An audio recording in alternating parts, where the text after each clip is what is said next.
Hello friends, welcome back to the next lecture.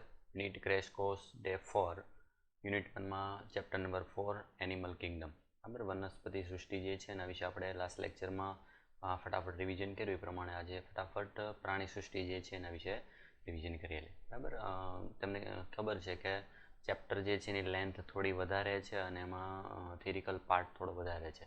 એટલે આપણે NCERT જે છે એને ફોકસ રહી અને એમાં જે પાર્ટ આવે છે બધા પાર્ટ જે છે એના ખાસ કરીને બધા એક્ઝામ્પલ્સ અને આ ચેપ્ટર જે છે એમાં જે પ્રાણીઓના નામ આવે છે બરાબર એના ઇંગ્લિશ નામ કાઉન્સમાં જે આપેલો હોય ખાસ એને તમારે કોન્સન્ટ્રેટ કરવાના છે, કારણ કે એને રિલેટેડ ક્વેશ્ચન જે છે નીટમાં વધારે પૂછાય છે. જોડકા સ્વરૂપે હોય અથવા તો ડાયરેક્ટ હોય, પણ એમાં મોટાભાગે પ્રાણીઓ જે છે એના ઇંગ્લિશ નામને ધ્યાનમાં લેવામાં આવે છે, એટલે એ સાથે તમારે લઈ લેવાના છે. બરાબર, એટલે આપણે સ્ટાર્ટ કરીએ. જો સૌથી પહેલાં આવશે ચેપ્ટર જે છે શરૂઆત કરવા માટે પ્રાણી સૃષ્ટિ જે છે એને વર્ગીકૃત કરવા માટે સૌથી પહેલો પોઈન્ટ જે છે આપણે આવે છે વર્ગીકરણ જે છે એના આધારો. વર્ગીકરણના આધાર કયા કયા છે, શેના આધાર વર્ગીકૃત કરવામાં આવે, તેમાં સૌથી પહેલો પાર્ટ જે છે એ આવશે આયોજન સ્તર. બરાબર, આયોજન સ્તર જે છે એનો મતલબ શું થશે તો કે આપણે શેના બેઝ ઉપર પ્રાણીઓ જે છે એને વર્ગીકૃત કરી રહ્યા છે. અલગ અલગ જે છે આયોજન સ્તરો છે બરાબર, જેના આધારે આપણે પ્રાણીઓ જે છે અલગ અલગ વિભાગમાં વહેંચેલા છે. ખાસ બધામાં જે સમુદાય આવેલા છે એ સમુદાયના ઉદાહરણ યાદ રાખવાના છે.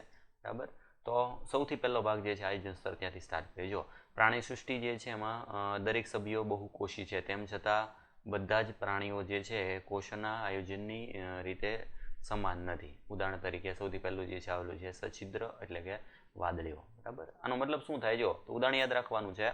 આયોજન સ્તર જે છે એમાં બધામાં શું આવશે તો કે કોઈ પણ પ્રાણી જે હોય એ પ્રાણીઓમાં બધા કોષોના તો બનેલા હોય, કારણ કે સજીવનો એક ખાસિયત છે કે સજીવ જે છે એનો રચનાત્મક અને ક્રિયાત્મક એકમ કોષ હોય.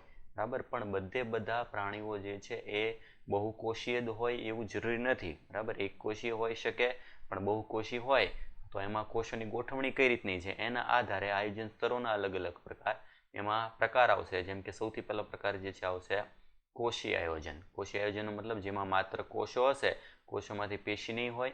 બરાબર, બીજો ભાગ જે છે આવશે પેશી સ્તરીય આયોજન, એના પછી આવશે અંગ સ્તરીય આયોજન, એના પછી આવશે અંગતંત્ર સ્તરીય આયોજન. કોષીય, પેશીય, અંગ અને અંગતંત્ર, જે સૌથી છેલ્લો ભાગ જે છે એ જટિલ ભાગ અંગતંત્ર આવશે. એટલે આ અલગ અલગ પોઈન્ટ જે છે કોષીય આયોજન હોય, પેશી આયોજન છે, અંગ સ્તરીય આયોજન છે કે અંગતંત્ર સ્તરીય આયોજન, કયા કયા પ્રકારના સમુદાય જે છે એમાં વિભાગ જોવા મળે છે. બરાબર, ખાલી એક્ઝામ્પલ યાદ રાખવાના, એટલે ફટાફટ જોઈ લેજો. સૌથી પહેલો ભાગ જે છે જેમ કે આવી ગયો આમાં સછિદ્ર અથવા તો વાદળીઓ સમુદાયના પ્રાણીઓમાં કોષો શિથિલ રીતે ગોઠવાયેલા હોય જે કાર્યની દ્રષ્ટિએ જોડાયેલા હોતા નથી. બરાબર, કોષો છે પણ કોષો જોડાયેલા નથી, એટલે કે એનું આયોજન સ્તર કેવું થશે કોષ સ્તરીય. એટલે સૌથી પહેલું આમાં ઉદાહરણ આવશે સછિદ્ર. બરાબર, સછિદ્ર અથવા કૌંસમાં આપ્યું છે વાદળીઓ. દરેક વાદળીઓ અથવા સછિદ્ર પ્રાણીઓ જે છે એમાં માત્ર ને માત્ર કોષો છે, કોષો ભેગા થતા નથી, કારણ કે ભેગા થાય તેમાંથી પેશી બની જાય. બરાબર, એ બધા છૂટા છૂટા જે છે એના આયોજનથી ગોઠવાયેલા છે. એના પછી કોષો વચ્ચે કાર્યની દ્રષ્ટિએ કેટલાક વિભાજનો થાય છે, એટલે બધા કોષો અલગ અલગ કાર્ય સાથે સંકળાયેલા. આપણે ડિટેલમાં અંદર જોશું. કોષ્ઠાંતરીઓમાં કોષોની ગોઠવણી થોડી એનાથી વધારે જટિલ છે અને અહીં સમાન કાર્ય ધરાવતા કોષો જે છે ભેગા મળીને પેશી બનાવે. એટલે બીજું સ્તર આવી જશે પેશી સ્તરીય આયોજન, જેમાં સછિદ્ર જે છે એનાથી વધારે વિકસિત આગળનો જટિલ જે છે ભાગ એ આવી જશે કોષ્ઠાંતરી. એના પછીનું ઉદાહરણ આવશે કોષ્ઠાંતરીઓ. બધા કોષ્ઠાંતરીઓ જે છે એ પેશી સ્તરીય આયોજન ધરાવે, જેમાં કોષો ભેગા થઈ અને પેશીઓ નિર્માણ કરે. નેક્સ્ટ એના પછી આવશે આયોજનના સ્તર આગળ જે છે એમાં દાખલા તરીકે પૃથુકૃમિ અને અન્ય ઉચ્ચ સમુદાયના જે છે એમાં અંગ સ્તરીય આયોજન જોવા મળે. અંગ સ્તરીય આયોજનમાં એના પછી નેક્સ્ટ આવશે પૃથુકૃમિ. બરાબર, અને એના પરથી આગળ જે છે આવે છે ઉચ્ચ સમુદાયના સભ્યો, કે જ્યાં પેશીઓ ચોક્કસ કાર્ય ભેગા મળી અને અંગોની રચના કરે. મતલબ આ જે છે સૌથી પહેલા એવા પ્રાણીઓ કે જેમાં અંગો જે છે એ વિકસિત થયેલા છે અને આગળના ભાગમાં કોઈ અંગો જેવી રચના હોતી નથી. બરાબર, અને લાસ્ટ આવશે નુપુરક જે છે એને ત્યાંથી શરૂ કરી અને નુપુરકથી મેરુદંડી. આમાં પૃથુકૃમિ જે છે એના પછી સૂત્રકૃમિ, આ બધા ભાગ જે છે એમાં લઈ શકાય. એટલે આ મેઇન જે છે ખાલી એક્ઝામ્પલ્સ મેઇન યાદ રાખવાના છે. કોષ સ્તરીય આયોજન શેમાં આવે, પેશી સ્તરીય આયોજન શેમાં આવે, અંગ સ્તરીય આયોજન અને અંગતંત્ર સ્તરીય માત્ર સમુદાય જે છે એના આધારે. એટલે આના એક્ઝામ્પલ પરથી પણ તમને પૂછી શકે બરાબર. દાખલા તરીકે અળસિયું જે છે તો અળસિયું આવશે અનુપૂરક સમુદાયમાં, તો પૂછવાનું અળસિયું જે છે એમાં કયા પ્રકારનું દૈહિક આયોજન હોય, એમાં આવશે અંગતંત્ર સ્તરીય આયોજન. એ રીતે પૂછી શકે. બરાબર. એટલે આ થઈ ગયું અલગ અલગ જે છે આયોજન સ્તર. એના પછી અંગતંત્ર હોય તો અંગતંત્રમાં મેઇન અલગ અલગ જે છે 2 અંગતંત્ર લીધેલા છે. એક ભાગ જે છે આમાં લીધેલો છે પાચન તંત્ર, અને બીજો ભાગ જે છે એમાં લીધેલો છે રુધિર પરિવહન તંત્ર. અંગતંત્રો ઘણા બધા છે. બરાબર. એમાંના 2 ઉદાહરણ આપેલા છે. પાચન તંત્ર જે છે એમાં ફરીથી 2 વિભાગ, જેમ કે એક ભાગ જે છે એમાં આવશે સંપૂર્ણ પાચન તંત્ર અથવા પાચન માર્ગ, અને બીજો ભાગ જે છે આવશે અપૂર્ણ પાચન માર્ગ. સંપૂર્ણ અને અપૂર્ણ જે છે એ 2 પ્રકાર. શેના આધારે? તો સંપૂર્ણ જે છે એમાં મુખ અને મળદ્વાર બંને હાજર હોય. મુખ મળદ્વાર બંને હાજર હોય, જ્યારે આમાં જે છે ખાલી એક જ છેડે ખુલ્લું હોય. પાચન માર્ગ જે છે એક છેડે ખુલ્લું હોય. બરાબર. એમાં મુખ મળદ્વાર એવા 2 વિભાગ જે છે હોતા નથી. બંને છેડે ખુલ્લું હોય તો સંપૂર્ણ થશે.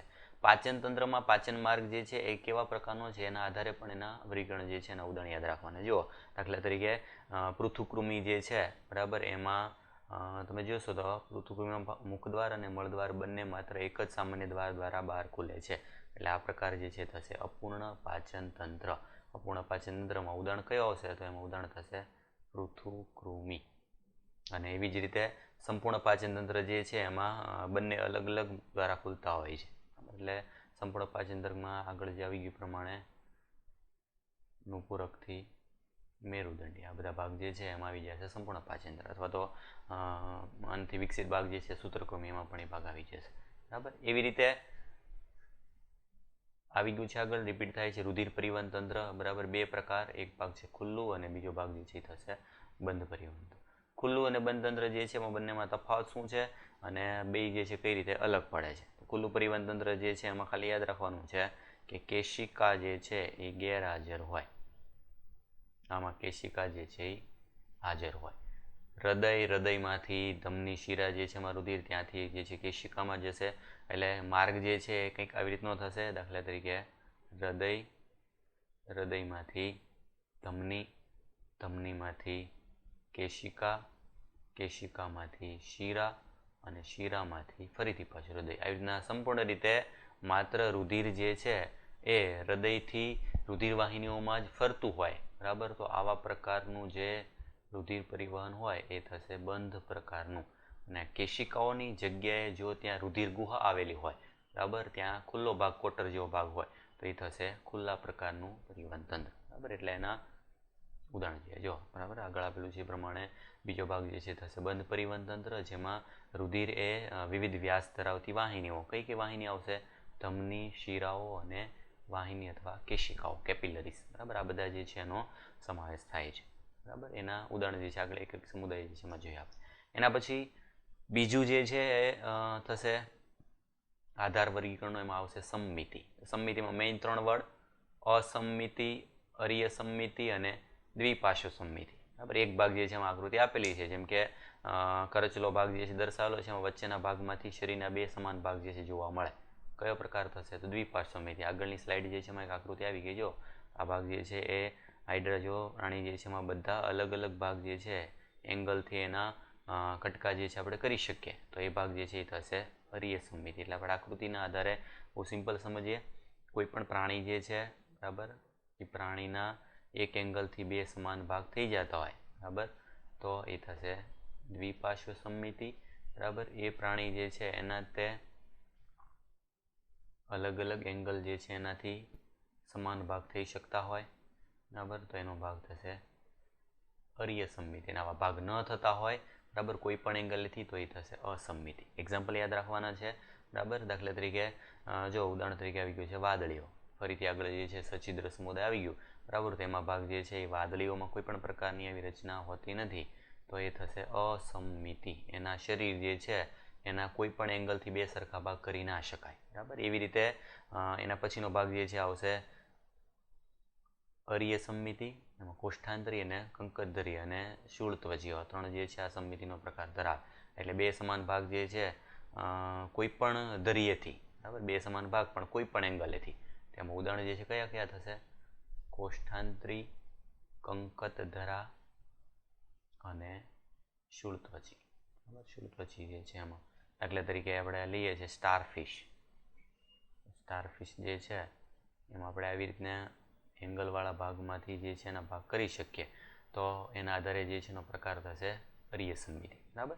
અને એના પછી નુપૂરક અને સંધિપાદ, બરાબર, જેમાં શરીર જે છે ને કોઈ પણ એક જ ધરીએથી બે સમાન ભાગ થાય, બરાબર. એટલે દ્વિપાર્શ્વ સમમિતિ જે છે એમાં ઉદાહરણ આવશે નુપૂરક અને સંધિપાદ, બરાબર. અપવાદીમાં હોઈ શકે, બધા સમુદાયના પ્રાણીઓ જે છે આવું હોય જરૂરી નથી, પણ મોટાભાગે જે છે આ સમુદાયમાં આવું જોવા મળતું હોય. એટલે તફાવત શું છે?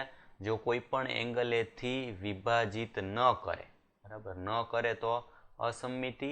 એના પછી કોઈ પણ ધરી, આ યાદ રાખજો, કોઈ પણ ધરીએથી થાય, બરાબર, બે સમાન ભાગ તો અરીય સમમિતિ. અને માત્ર કોઈ એક જ ધરીએથી જે છે બે સમાન ભાગ થતા હોય તો થશે દ્વિપાર્શ્વ સમમિતિ, બરાબર. એટલે આ થઈ ગયો એક સમમિતિ પ્રકાર જે છે એનું વર્ગીકરણીય આધાર. એના પછી નેક્સ્ટ છે દ્વિગર્ભસ્તરીય અને ત્રિગર્ભસ્તરીય, બરાબર. પ્રાણી જે છે એ ગર્ભીય સ્વરૂપે વિકસતા હોય ત્યારે એ પ્રાણી જે છે એના શરીરમાં ગર્ભીય સ્તરો જે છે કેટલા છે, બરાબર. આમાં દર્શાવેલું છે આ 1 2 3. આમાં આપણે નંબર આપી દઈએ 1, અંદરનું 1 2 અને 3. આ જે અંદરનું ભાગ જે છે એ થશે પોલાણ, દેહકોષ જે છે એનો પોલાણ. પોલાણની બહારની બાજુ જે છે ટોટલ કોષના સ્તર કેટલા છે, બરાબર. તો જે ભાગ દ્વિગર્ભસ્તરીય છે, બરાબર, ને બીજો ભાગ જે છે ત્રિગર્ભસ્તરીય.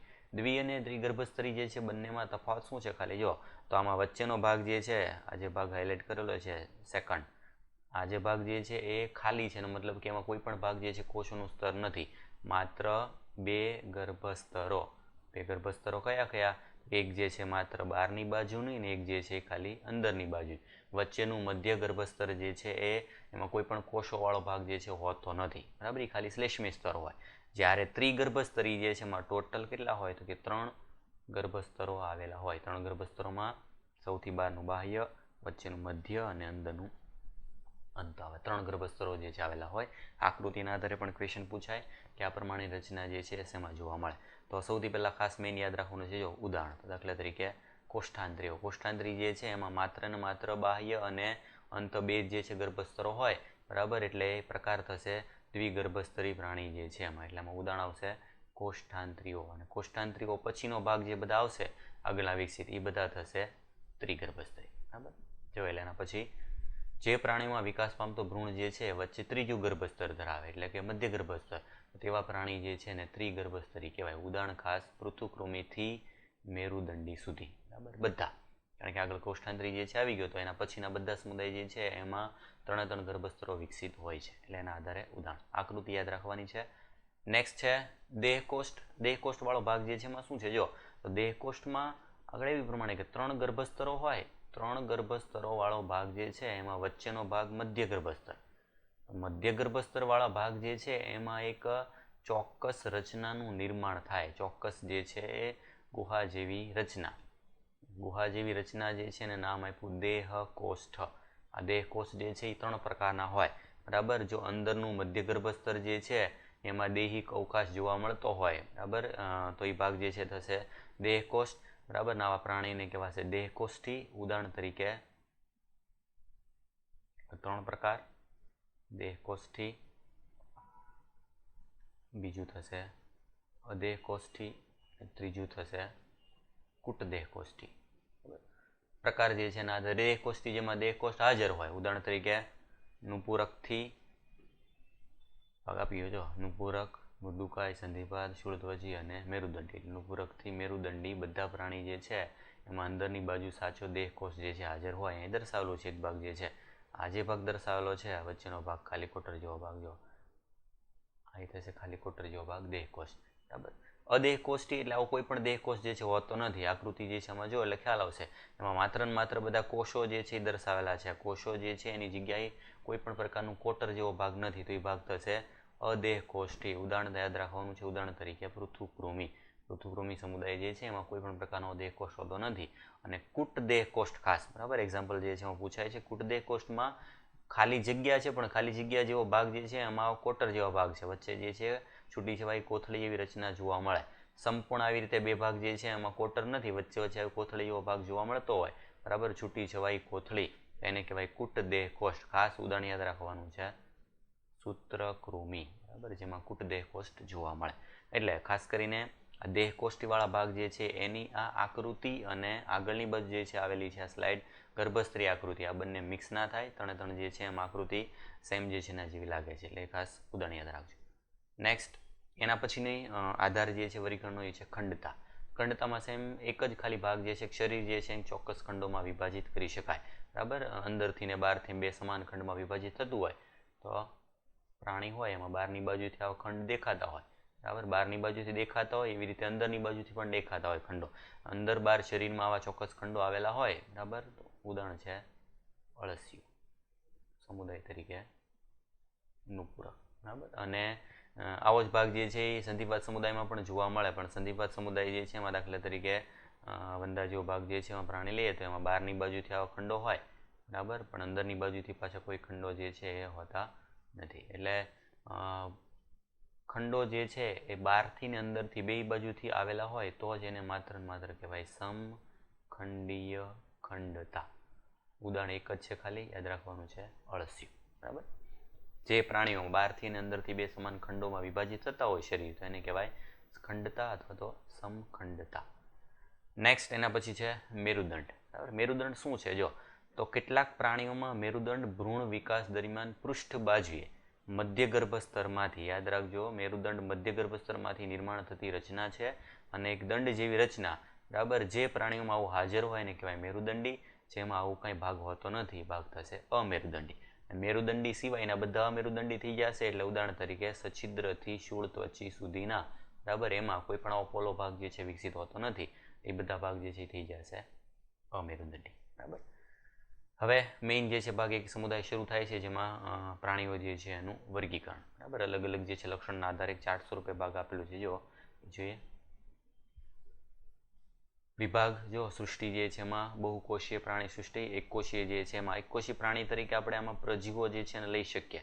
પ્રજીવો જે છે બધા પ્રોટિસ્ટા એકકોષીય છે, એટલે એકકોષીય જે છે એને આપણે આગળ પ્રોટિસ્ટા વિભાગ જે છે એમાં લઈ લીધેલા છે અને એનો અલગ જ સમુદાય જે છે તરીકે આપણે 5 સૃષ્ટિ વર્ગીકરણમાં એનું વર્ગીકરણ કરેલું છે, એટલે એને આ સમુદાય જે છે એમાં નથી લીધા. એટલે બધા બહુકોષીય જે છે ત્યાંથી શરૂઆત થાય. સૌથી પહેલામાં કોષીય આયોજન, જેમાં સમમિતિ જે છે મોટા ભાગે અસમમિતિ જોવા મળે અને દેહકોષ જેવો ભાગ કાંઈ હોય નહીં, કારણ કે એમાં માત્ર ને માત્ર ખાલી છૂટા છૂટા કોષો છે. ઉદાહરણ તરીકે સછિદ્ર એટલે કે બધી વાદળીઓ. પેશી સ્તરીય, અંગ સ્તરીય અને અંગતંત્ર સ્તરીય આયોજન ત્રણેય ભેગું આપી દીધું. એમાં બે વિભાગ પડ્યા સમમિતિના, અરીય અને દ્વિપાર્શ્વ. એમાં અરીય સમમિતિ જે છે દેહકોષ હજુ જોવા નથી મળતું, કારણ કે દેહકોષ જે છે એ ત્યાં પૃથુકૃમિ નુપુરકવાળા ભાગ જે છે ત્યાંથી જ શરૂઆત થાય છે. અદેહ કોષ્ઠીમાં ઉદાહરણ આવશે કોષ્ઠાંતરી અને કંકતધરા. અને દ્વિપાર્શ્વ સમમિતિ જે છે એ ધરાવતા બધા પ્રાણીમાં, એટલે એના પરથી ખ્યાલ આવી ગયો કે દ્વિપાર્શ્વ સમમિતિ શેમાં જોવા મળે, પૃથુકૃમિથી લઈ અને મેરુદંડી બધા જે છે એમાં દ્વિપાર્શ્વ. અરીય સમમિતિ જે છે શેમાં જોવા મળે, તો આ બંને જે છે કોષ્ઠાંતરી અને કંકતધરા, અને મોટાભાગે અસમમિતિ તેમાં આવશે સચ્છિદ્ર, બરાબર. એટલે એ પ્રમાણેના ઉદાહરણ એમાં ને એમાં દેહકોષ્ઠી, અદેહકોષ્ઠી, કુળદેહકોષ્ઠી ત્રણેય પ્રકાર જે છે એના ઉદાહરણ પણ એમાં આપી દીધેલા છે.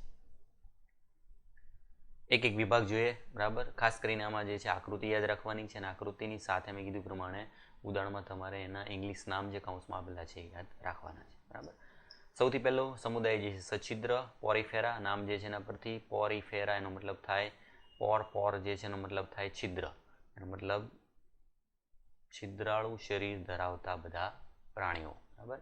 સમુદાય સામાન્ય રીતે વાદળી તરીકે ઓળખાય, બરાબર, જે સામાન્ય રીતે દરિયાઈ, બરાબર, મોટા ભાગે, અને મુખ્યત્વે અસમમિતિ ધરાવતા પ્રાણીઓ છે, બરાબર. મીઠા પાણી જે છે એમાં જોવા નથી મળતા, મોટાભાગે બધા દરિયાઈ છે. તે આદિ બહુકોષીય, સૌથી જૂના બહુકોષીય અને કોષીય આયોજન સ્તર ધરાવતા પ્રાણી, આગળ આવ્યું છે પ્રમાણે. વાદળીમાં દરેકે દરેક સમુદાય જે છે તમે એમાં જોશો તો એક મહત્વનું વિશિષ્ટ લક્ષણ આવતું હશે, એના પરથી એ પ્રાણીઓ બધા ઓળખાતા હોય. વાદળી માટેનું મહત્વનું તંત્ર આવશે જલવહન તંત્ર, ખાસ યાદ રાખવાનું છે વોટર ટ્રાન્સપોર્ટ ઓર કેનાલ સિસ્ટમ, બરાબર. નલિકા જલવહન તંત્ર જે છે આગળ પણ એક નામ આવે છે, બરાબર, પણ એ અને આ બંને ભાગ જે છે ભેગા ના થાય. આ વોટર ટ્રાન્સપોર્ટ સિસ્ટમ છે અને પાણી જે છે શરીર દિવાલમાં સૂક્ષ્મ છિદ્રો ઓસ્ટિયા દ્વારા છિદ્રિષ્ઠ ગુહા નામની મધ્યસ્થ ગુહામાં પ્રવેશે અને આસ્યકમાંથી બહાર નીકળે. જો આ ભાગ જે છે એમાં દાખલા તરીકે આવી રીતે સમજીએ,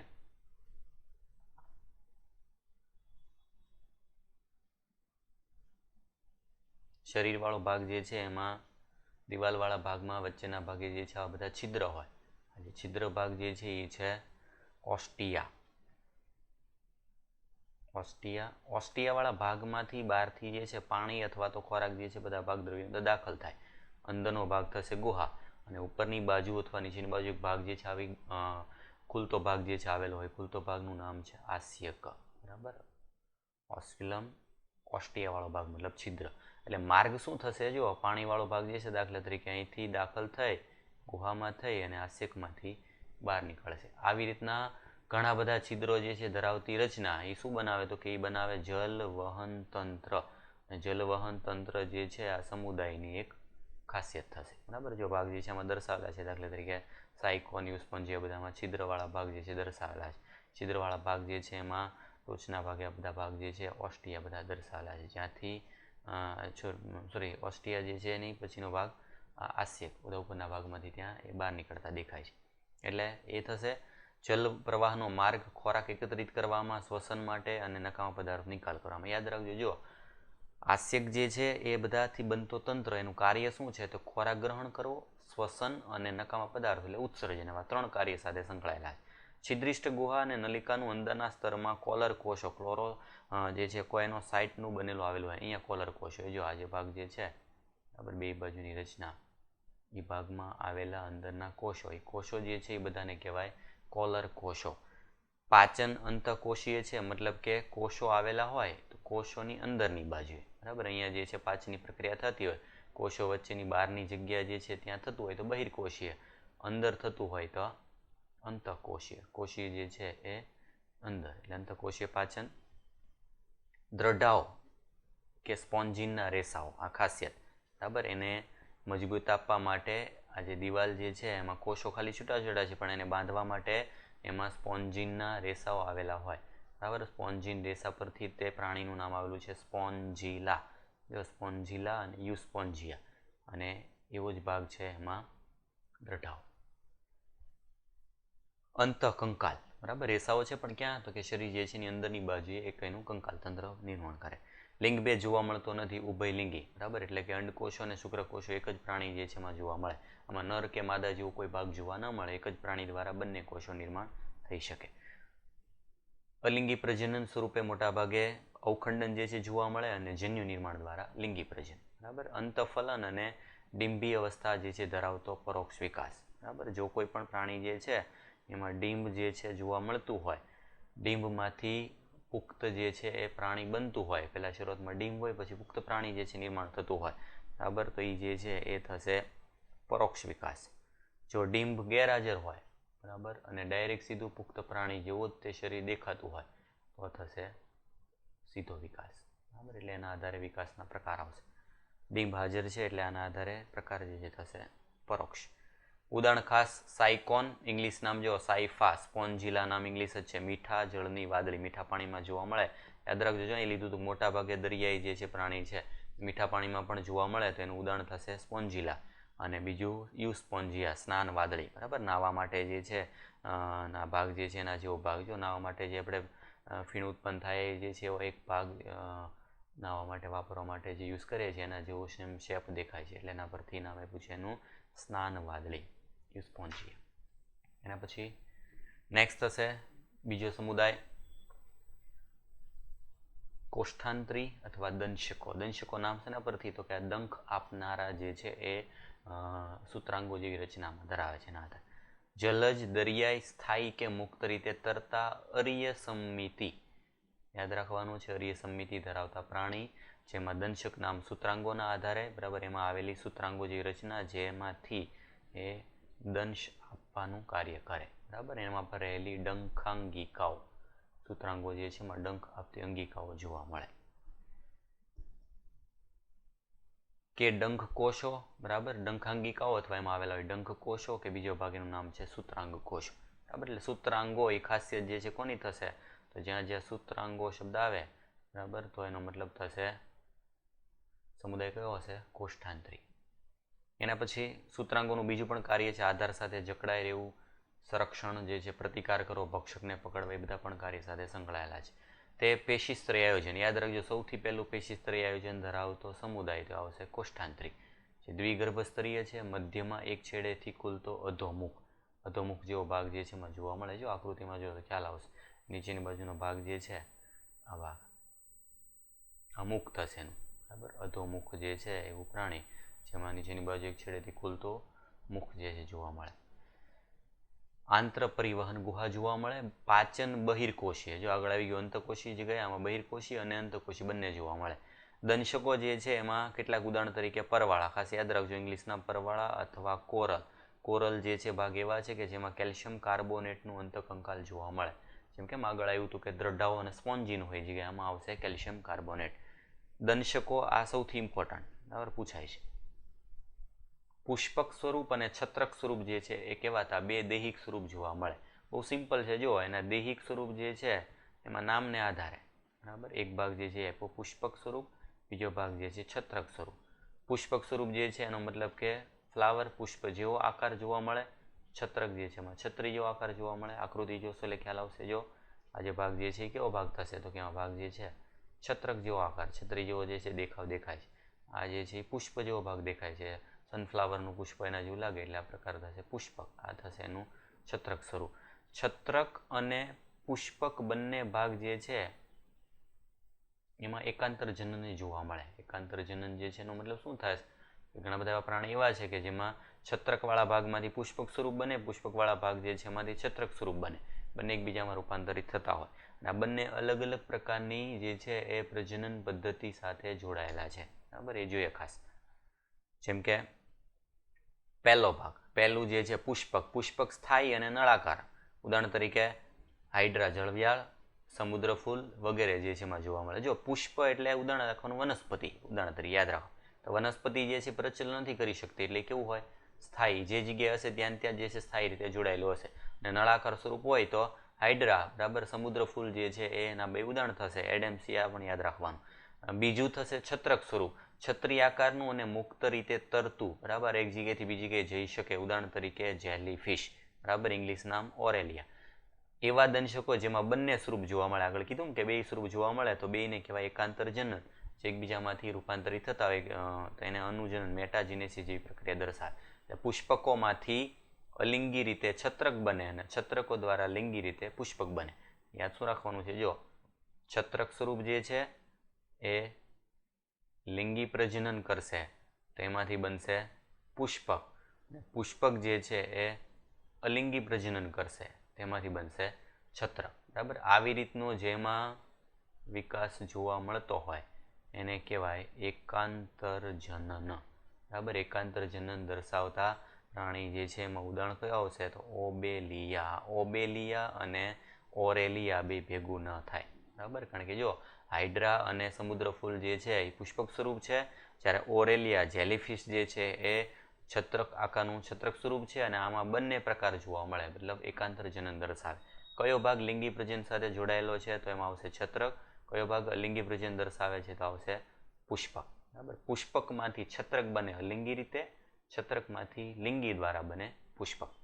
ઉદાહરણ તરીકે ખાસ ઉદાહરણ યાદ રાખવાનું છે ફિરંગી મનવર, Physalia, Portuguese man of war, બરાબર. પોર્ટુગલના જે છે સૈનિકો જે હતા, બરાબર, એ સૈનિકો જે છે માથા ઉપર આવા જે છે ભાગ ટોપો જેવો ભાગ ઓઢતા, તેની ટોપીમાંથી આવી રીતના ભાગ જે છે લટકતા હોય જોયેલા છે.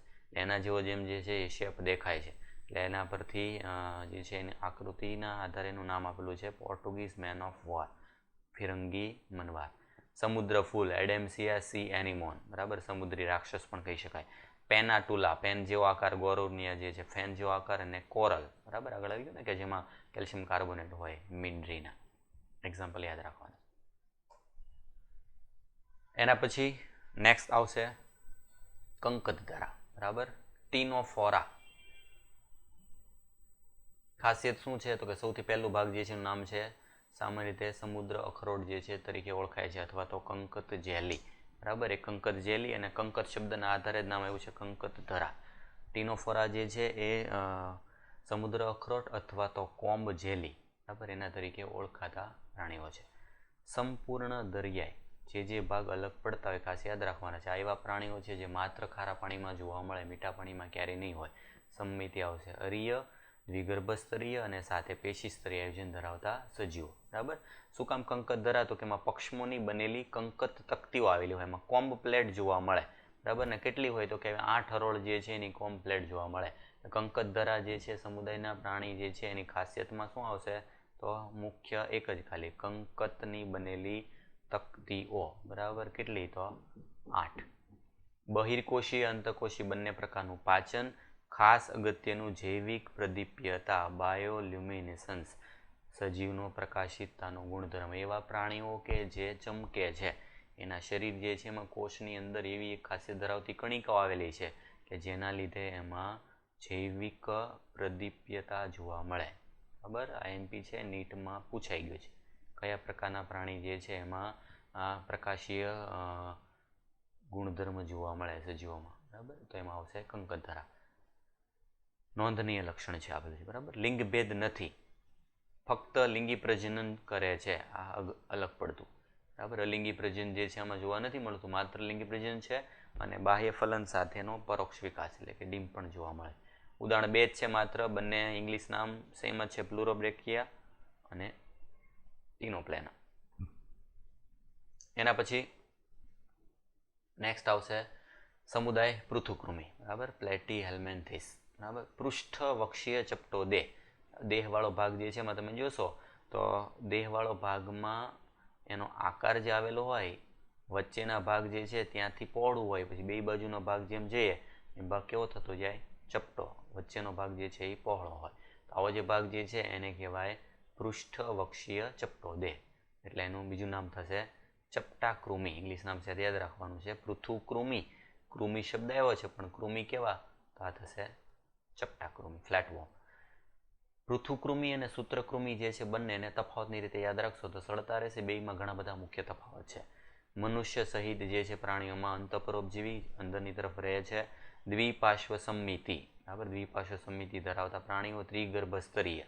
બરાબર. ત્રિગર્ભસ્તરીય જે છે એની શરૂઆત થઈ ગઈ. અદેહકોષ્ઠી અને અંગસ્તરીય આયોજન. બરાબર. જ્યાંથી શરૂઆત થાય છે.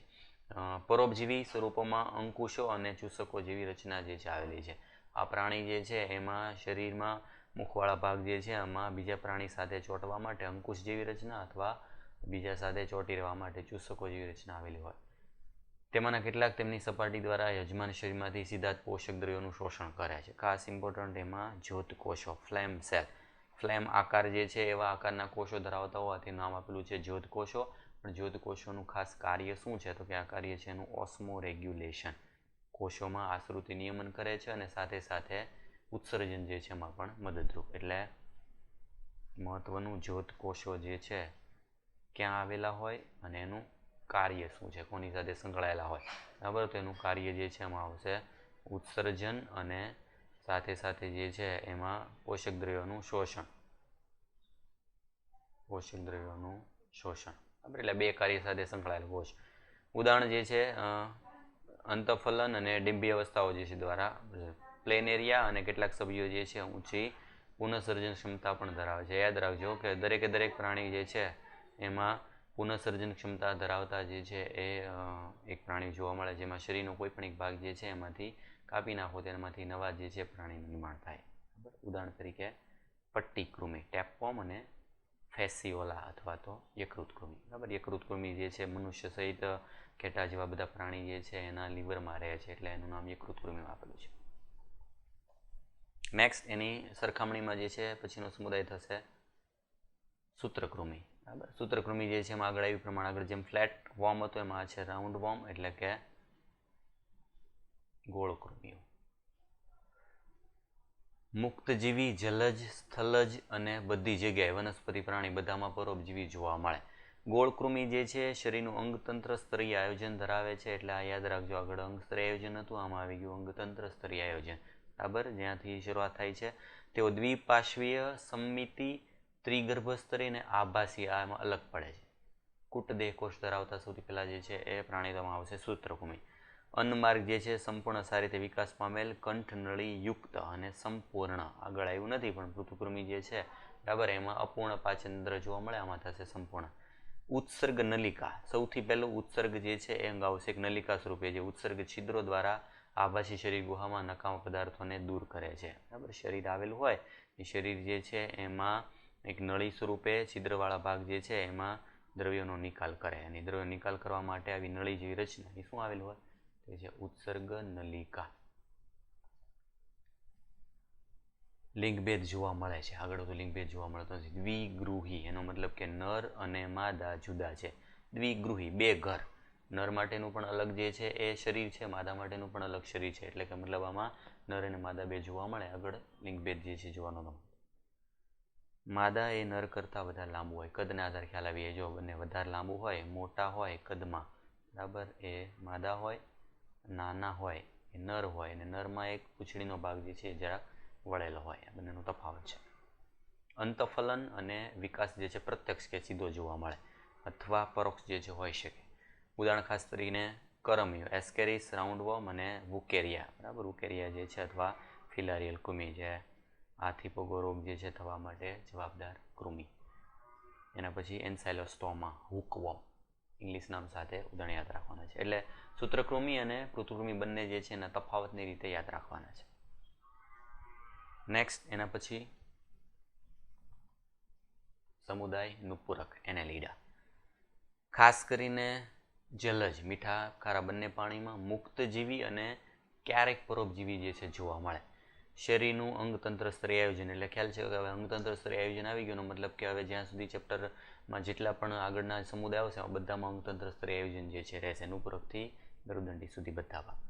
ત્રિગર્ભસ્તરીય સમખંડીય ખંડતા, બરાબર, માત્ર આમાં જોવા મળે, આ એની ખાસિયત. અને દેહકોષ્ઠીની શરૂઆત થનારો સૌથી પહેલો સમુદાય, પ્રથમ દેહકોષ્ઠી સમુદાય કયો આવશે તો નુપુરક. સમખંડીય ખંડતા આવી ગયું, બરાબર. એના પછી આયમ અને વર્તુળી સ્નાયુ ધરાવે છે, જે પ્રચલન જે છે એમાં મદદરૂપ છે. બરાબર, તમને ખ્યાલ છે અળસિયુંવાળો ભાગ જે છે તો અળસિયાવાળા ભાગમાં એ ચાલવા માટેના સ્નાયુ જે છે એનો ઉપયોગ કરે છે. ખાસ રેતી કીડો અથવા નેરિસ જે જલીય નુપુરક છે. આગળ એવું હતું ને જલજ અને સ્થલજ બે હોય, પાણીમાં રહેનારા જે છે અનુપૂરક કયા, તેમાં આવશે રેતી કીડો, અને એમાં પ્રચલન કરવા માટે અભિચરણ બાદ જે છે પેરાફોડિયા નામની રચના જે છે એવા પાર્શ્વીય ઉપાંગો આવેલા છે. બરાબર, આકૃતિમાં જોશો તો ખ્યાલ આવશે. જો આ બંને ભાગ જે છે એમાં આજુના ભાગ, આ ભાગ જે છે એ કારણ કે પાણી જે છે એમાં તરવા માટેની, એમાં પ્રચલન કરવા માટેની રચના અભિચરણ બાદ. જ્યારે એની સરખામણીમાં અળસિયું જેવો ભાગ જે છે, ભણી ગયા છો, અળસિયું જે છે એમાં આવશે વજ્રકેશ. વજ્રકેશ જે છે એ કયું છે તો કે સ્થલજ માટેનું અનુકૂલન છે. જલજ જે છે એના માટે આવશે અભિચરણ બાદ. બંધ પ્રકારનું રુધિરાભિસરણ તંત્ર, બરાબર, જે મનુષ્યમાં આવેલું છે એના જેવું તેમાં અનુપૂરકમાં બંધ તંત્ર આવેલું. ઉત્સર્ગ નલિકાઓ હતો એનાથી વધારે વિકસિત રચના, ઉત્સર્ગિકાઓ, નેફ્રિડિયા, આશ્રુતિ નિયમન અને ઉત્સર્જન જે છે એમાં મદદરૂપ. અને ચેતાતંત્રમાં એક જોડ ચેતાકંદોનું બનેલું છે, જે પાર્શ્વીય ચેતાઓ દ્વારા બેવડા વક્ષ જે છે ચેતારજ્જુ દ્વારા જોડાયેલું હોય છે. બરાબર, એનું ચેતાતંત્ર આ રીતે હોય. શરૂઆતના ભાગમાં ચેતાકડીવાળા ભાગમાંથી એક આવા ચેતારજ્જુ જે છે એનું નિર્માણ થાય. આ જે ભાગ જે છે એ થશે ચેતાકડીવાળા ભાગ શેનાથી નિર્માણ થાય તો કે એમાં આવેલા હોય ચેતાકંદો. ચેતાકંદો જે છે એ જોડાયેલા હોય, એમાંથી નીકળે વક્ષ બાજુએ અને બે હોય એટલે કે બેવડું ચેતારજ્જુ, દોરડા જેવી રચના. એમાંથી ચેતાઓ નીકળી અને અલગ અલગ ખંડોમાં એના કાર્ય જે છે નિયમન કરે. એટલે ખાસ યાદ રાખજો, વક્ષ બાજુએ હોય, બેવડું હોય, બરાબર, અને શેનું બનેલું હોય તો ચેતાકંદોનું બનેલું ચેતારજ્જુ જેવી રચના. બરાબર. રેતી કીડો જલદ સ્વરૂપી અને દ્વિગૃહી એટલે કે એકલિંગી છે. બાકીના બધા જે છે એ એકગૃહી અને ઉભયલિંગી, એટલે વાત થશે. બરાબર, રેતી કીડો માત્ર જે છે એ કેવું પૂરક છે કે જે એકલિંગી છે. બરાબર, બાકી બધા ઉભયલિંગી. લિંગી રીતે પ્રજનન થાય. ઉદાહરણમાં નેરિસ એટલે કે રેતી કીડો, અળસિયું, ફેરિટીમાં પોસ્થુમા સાયન્ટિફિક નામ છે એનું, અર્થવોર્મ અને લોહી ચૂસતો જળો, હિરુડીનારીન. બરાબર, હિરુડીનારી હશે ને પરથી તો કે એમાં એક રસાયણ આવેલું છે હિરુડીન. હિરુડીન જે છે એ શું છે? લોહી જામતું અટકાવનાર ઘટક, લોહીને જામમાં ન દેનારો ઘટક છે હિરુડીન. એને કહેવાય એક પ્રકારનો એન્ટી એન્ટીકોગ્યુલન્ટ પદાર્થ એમાં આવેલો છે હિરુડીન. એવું હિરુડીન ધરાવતો જે છે પ્રાણી, એના પરથી નામ આપ્યું હિરુડીનારિયા અથવા જળો. જળો જે છે એનું ઇંગ્લિશ નામ શું થશે? લીચ. એના પછી નેક્સ્ટ જે છે સૌથી અગત્યનો સમુદાય એ આવશે સમુદાય સંધિપાદ. બરાબર, આ પ્રાણી સૃષ્ટિમાં સૌથી મોટામાં મોટો સમુદાય, સૌથી વધુમાં વધુ જે છે જે પ્રાણીઓ આવેલા હોય, બરાબર, તેવા પ્રાણી જે છે એનો સમુદાય તે થશે સંધિપાદ, જેમાં કીટકો જ સૌથી વધારે છે. બરાબર, પૃથ્વીમાં ટોટલ ભાગ જે છે એમાં 2/3 ભાગ, 66% જેટલો ભાગ જે છે માત્ર એક સમુદાય જે છે રોકી લે છે. બરાબર, એટલે સૌથી પ્રભાવી સમુદાય જે છે એમાં આવશે સંધિપાદ પ્રથમ નંબરમાં. અંગતંત્ર સ્તરીય આયોજન કોમન આવી ગયું. દ્વિપાર્શ્વ સંમિતિ, ત્રિગર્ભ સ્તરી, ખંડયુક્ત અને દેહ કોષ્ઠધારી પ્રાણી. બરાબર, ખંડયુક્ત છે આમાં, પણ માત્ર બાહ્ય ખંડો હોય, આંતરિક ખંડન નથી. કાઇટિનનું બનેલું બહિર્કંકાલ. કાઇટિન જે છે એનું બનેલું બહિર્કંકાલ, એનો મતલબ કે બહારની બાજુ જે છે એમાં કવચ આવેલા હોઈ શકે. બરાબર, જેવી રીતે ભીંગડાની ભાગ હોય આપણામાં, જેમ ચામડી જે છે આવેલી હોય, એમ આમાં ભાગ જે છે બહિર્કંકાલ આવેલું હોય. શેનું બનેલું હોય? તો કાઇટિન. શરીરને ટોટલ શીર્ષ, ઉરસ અને ઉદર એવા 3 ભાગ જે છે એમાં વિભાજિત કરેલા છે. તમે આગળ જે છે વંદોય ભાગ બધા ભણી ગયા છો આવી રીતે. બરાબર, એક ભાગ જે છે થશે શીર્ષ, બીજો ભાગ જે છે થશે ઉરસ, બીજો ભાગ થશે ઉદર. એટલે આવા ટોટલ 3 ખંડમાં આખું શરીર જે છે એ વિભાજિત છે. સાંધાવાળા ઉપાંગો. ઉપાંગો છે, બરાબર, પણ એ ઉપાંગો બધા સાંધાવાળા છે. આવી રીતના જે છે તમે ભણી ગયા. એની રચના જે છે તેમાં ઉપાંગો જે છે એ સાંધા ધરાવતા ભાગ જે છે જોવા મળે. એટલે એના લીધે એવા બધા ભાગ જોઈ શકો તમે. ઉપાંગો બધા જે છે એમાં ઘણા બધા સાંધા જોવા મળે. ખાસ શ્વસનાંગો. શ્વસનાંગ જે છે એમાં અલગ અલગ પ્રાણીઓમાં, જેમ કે ઝાલર જોવા મળે, એમાં ઝાલર પોથી જોવા મળે, અમુક જે છે એમાં ફેફસાપેથી જોવા મળે. બરાબર, અને શ્વસન નલિકા તંત્ર. બરાબર, એટલે જે અલગ અલગ પ્રાણી હોય એ પ્રમાણે એમાં બધા શ્વસનાંગો જોવા મળે. જલજ ભાગ હોય તો જલજમાં ઝાલરપોથી અને ઝાલર જોવા મળે. ફેફસાપોથી જે છે વીછીમાં જોવા મળે. શ્વસન નલિકા તંત્ર આ બધા ભાગ જે છે એ કીટકોમાં જોવા મળે. બરાબર, ખુલ્લું પ્રકારનું રુધિરાભિસરણ તંત્ર. બરાબર, એમાં મતલબ કે શું આવશે? તો કે રુધિર કોટર હાજર હોય છે. સ્પર્શકો, આંખો, સ્થિતકોષ્ઠ અથવા સમતોલન અંગો. બરાબર, એની ખાસિયત જે સંવેદન અંગો છે. અને ઉત્સર્જન તરીકે માલ્પીગીય નલિકા આવેલી હોય છે. માલ્પીગીય નલિકા જે છે આવેલી હોય, એમાં હરિતપિંડ જે છે જેવી રચના પણ જે છે એમાં આવેલી હોય. બરાબર, જેને કોક્ઝલ ગ્લેન્ડ પણ કહેવાય. કોક્ઝલ ગ્લેન્ડ. બરાબર, એ થશે એના ઉત્સર્જન અંગો. મોટા ભાગે બધા એકલિંગી. બરાબર, એટલે કે દ્વિગૃહી નર માદા જે છે ભાગ જોવા મળે. ફલન અંતઃ અને મોટા ભાગે અંડપ્રસવી. બરાબર, ઈંડા મૂકતા પ્રાણીઓ. વિકાસ સીધો અથવા પરોક્ષ. અને ખાસ એક્ઝામ્પલ જે છે એમાં અલગ અલગ કેટેગરી છે. આર્થિક રીતે ઉપયોગી હોય એવા કીટકોમાં મધમાખી, એપિસ ઇન્ડિકા જેને કહે છે આપણે મધ માટે. રેશમના કીડા જે છે બોમ્બિક્સ, સિલ્કવોર્મ. લાખ જેમાંથી રાળ મળે છે, લેસિફર. બરાબર, લાખ મળે છે. એ કીટક કેટલાક વાહકો છે રોગ માટેના. એનાફિલિસ, માદા એનાફિલિસનો ખ્યાલ છે. મેલેરિયા માટે ક્યુલેક્સ ફેટીજન જે છે એ હાથીપગા જે છે એના માટે. આ જે છે એ થશે મેલેરિયા માટે. અને એડિસ જે છે મચ્છર, તો ચિકનગુનિયા અને ડેન્ગ્યુ એના માટે જવાબદાર વાહક. ટોળામાં રહેતા હાનિકારક કીટકો. બરાબર, તીડ જે છે તમને ખ્યાલ છે, હમણાં સમાચાર જોતા હશો, લોકસ્ટ. એક સાથે જે છે તૂટે અને એક સાથે પાક જે છે બધાને નુકસાન કરનારા સજીવ. જીવંત અશ્મિ. બરાબર, જેમાં લક્ષણો બધા જે છે હજારો વર્ષો પહેલાના છે અને હાલમાં પણ એ જીવે છે એવું પ્રાણી. King crab, Limulus. બરાબર, કિંગ ક્રેબ તરીકે, કારણ કે આનું રુધિર જે છે વાદળી રંગનું હોય. વાદળી રંગનું રુધિર જે છે તો એના પરથી આપણે એવું ગણી શકીએ કે એમાં રુધિર તો બધા પ્રાણીઓમાં લાલ રંગનું છે. વાદળી રંગનું રુધિર જે છે એમાં માટે જવાબદાર છે એમાં આવેલું રંજક દ્રવ્ય હિમોસાયનિન. જે મનુષ્યમાં હિમોગ્લોબિન હોય એમાં આવેલું હિમોસાયનિન. બરાબર, જે આયન તત્વની જગ્યાએ કોપર તત્વ વધારે ધરાવે. કોપરના લીધે એમાં વાદળી રંગ જોવા મળે. એટલે એના આધારે જીવંત અશ્મિ છે. ખૂબ જ જૂના જે છે એ લક્ષણો ધરાવતો ભાગ. બરાબર, નેક્સ્ટ થશે સમુદાય મૃદુકાય, મોલસ્ક. બરાબર, બીજા નંબરનો સેકન્ડ જે છે બરાબર સમુદાય જે છે આગળ આવી ગયો સંધિપદ, એના પછીનો બીજા નંબરનો સમુદાય કે જેમાં સૌથી વધારે પ્રાણી આવેલા હોય. મૃદુકાય પ્રાણીઓ સ્થલજ, જલજ, અંગતંત્ર સ્તરી આયોજન જે આગળ આવ્યું કોમન છે, દ્વિપાર્શ્વ સમમિતિ, ત્રિગર્ભ સ્તરી અને દેહકોષ્ઠી, આ બધું કોમન રિપીટ થાય છે.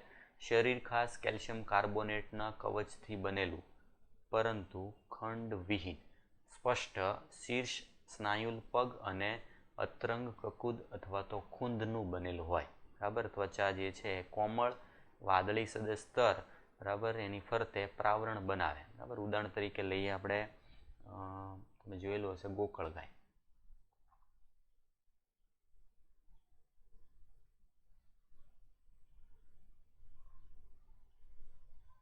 શીર્ષ જેવો ભાગ જે છે આવી રીતના આવેલો હોય, આની ફરતે વીંટળાયેલું હોય એક કવચ, બરાબર, જેને કહીએ છીએ આપણે સ્નેલ અથવા તો ગોકળ ગાય.